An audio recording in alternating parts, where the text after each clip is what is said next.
August 19, 1991. It was the start of 3 days of turmoil and the beginning of the end for the Soviet Union and communism. On that Monday, 8 hardline communists attempted to oust vacationing Soviet President Mikhail Gorbatsjov by declaring a state of emergency. Due in the capital the next day, Gorbatsjov had planned on signing an historic treaty. It would dilute the USSR's power over its individual republics by giving them the independence they were demanding. The junta didn't want that to happen, so they sent the KGB, the Soviet secret police, to surround Gorbatsov's Black Sea villa to keep him from returning to Moscow. The coup was made up of key government leaders and was headed by Gorbatsov's deputy, Vice President Gennady Yaneyev. He took over as president, telling the public Gorbatsjov was unable to lead because of failing health. It is our hope that Mikhail Gorbachev, as soon as he feels better, will take up again his office. From the beginning, the coup was marked by a series of blunders. On Monday, tanks arrived late in Red Square and were met by angry crowds.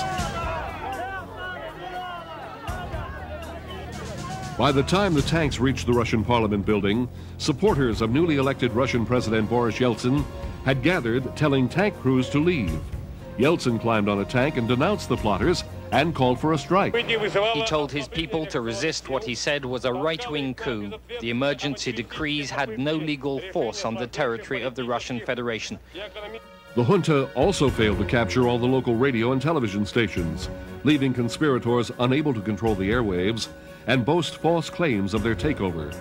By Wednesday, the coup was crumbling, and Gorbachev was reinstated as president by the Soviet Parliament. Thursday, he returned to Moscow. I congratulate our Soviet people, who showed great dignity and loyalty to the man in whom they entrusted power, and not to that pitiful handful of plotters who had attractive slogans but wanted to push the country into catastrophe. Ironically, the junta that was formed to solidify the Soviet Union actually hastened its demise. During the 3 days of turmoil, 3 Baltic republics seized the opportunity to claim independence. Several other Soviet republics would soon do the same. Yaneyev and 12 other suspected junta leaders were arrested and charged with treason. The Communist Party was blamed for the trouble, and the party collapsed in a matter of days. On December 25, 1991, the central government transferred power to the republics, and the USSR officially ceased to exist.